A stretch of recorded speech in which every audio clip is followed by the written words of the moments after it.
Assalamu alaykum, hurmatli obunachilar. Bugungi reklamamiz shu yerda tayyor kepek 10 kunjalik qatlan yetmasidan ya, shular reklamamizda ko'rsatib o'tgan.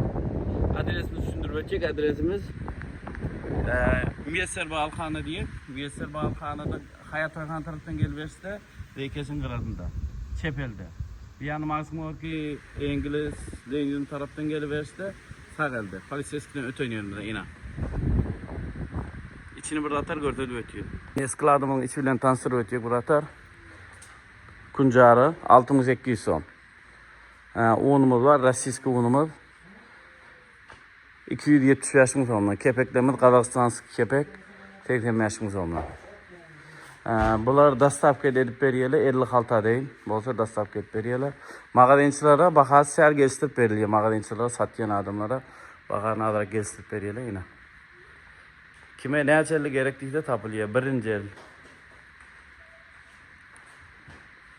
Kuncara, un, kepek, yağ, medat var.